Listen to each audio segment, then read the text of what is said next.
আসসালামু আলাইকুম সবাইকে। আজকে আমরা শিখব কিভাবে বিহান্সে একটি প্রজেক্ট তৈরি করা হয়। প্রজেক্টটি তৈরি করার জন্য প্রথমে আমাদের প্রজেক্টটি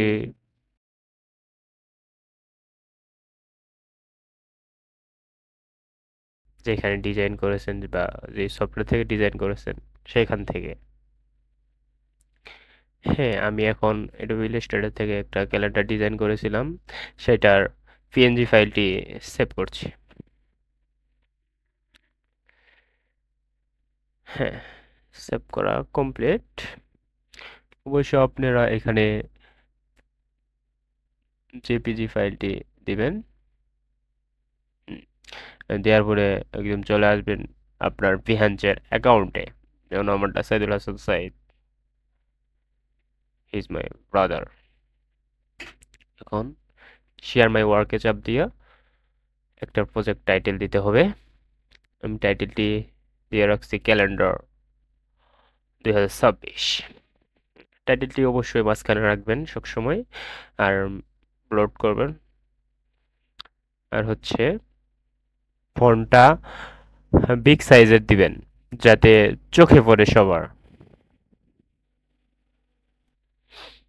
তারপরে সেই প্রজেক্টের সম্পর্কে কিছু ডেসক্রিপশন দিয়ে দিবেন। আমি এখানে সিম্পল কিছু দিয়ে দিচ্ছি আপনাদের দেখানোর সুবিধার্থে। তারপর কিভাবে আপনাকে কন্ট্যাক্ট করতে হবে বা কন্ট্যাক্ট করা যায়, সেই জিমেল অ্যাকাউন্ট বা ফোন নাম্বার বা ফেসবুক দিয়ে দিবেন। আমি এখানে ফেসবুক লেখা ফেসবুক লিংক করে দিয়েছি।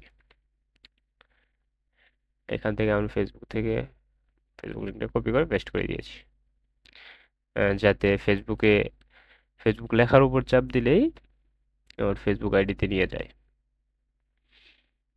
হ্যাঁ, এখন দেখতে পাচ্ছেন আমার ফেসবুকটা নীল হয়ে গেছে। দ্যাট মিনস এটা লিংক হয়ে গিয়েছে। এবার আমরা যে কাজটি করেছি, যে জেপিজি ফাইলটি ডাউনলোড করেছি সেটা বিহান্সে আপলোড দিতে হবে। হ্যাঁ, খুব সিম্পল। এই যে আপলোড হয়ে গেছে। হ্যাঁ, এখন আমরা নিচে লিখে দিতে পারি থ্যাংক ইউ, মাঝখানে দিবেন মিডিলে, অ্যান্ড একটু ফন্টটা বড় হাতে করে দিবেন, যে কোনো কালার দিতে পারেন। আমি আরেকটু ডেসক্রিপশনটা বড় করে দিয়েছি যাতে সবার চোখে পড়ে। হ্যাঁ, তারপরে আমরা আমাদের কন্টিনিউতে চাপ দিলে, হ্যাঁ কন্টিনিউ। এখন প্রজেক্ট টাইটেল দিতে হবে। যেমন আমি দিচ্ছি ক্যালেন্ডার ডিজাইন 2026। আপনারা যে বিষয়ে যে প্রজেক্টটি শেয়ার করতে চাবেন সেই বিষয়টি প্রজেক্ট টাইটেল দিয়ে দিবেন। তারপরে প্রজেক্ট ট্যাগ, যার সাহায্যে আপনি এই প্রজেক্টটি খুব সহজেই খুঁজে পাওয়া যাবে। আমি বিভিন্ন কিছু দিয়ে দিচ্ছি, আপনার ইচ্ছা মতো দিয়ে দিবেন। অনেকগুলো দেওয়া যায়, সেটা কোনো বিষয় না। আর আপনি যদি চান যে আমি এই ক্যালেন্ডার ডিজাইনটি কিভাবে করলাম সেটারও একটা ভিডিও দিতে পারি যদি চান আপনারা। তারপর কোন সফটওয়্যার দিয়ে এই প্রজেক্টটি তৈরি করা হয়েছে সেটি দিব। এগুলা দিলেই হবে।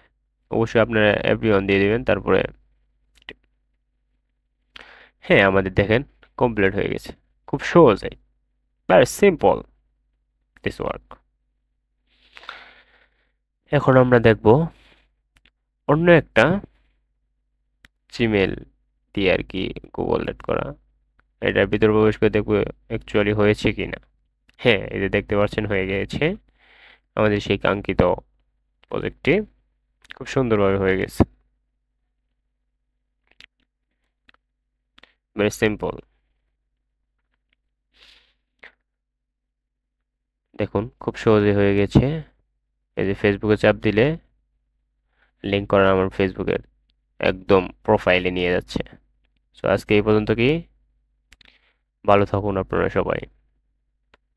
আসসালামু আলাইকুম, আল্লাহ হাফেজ।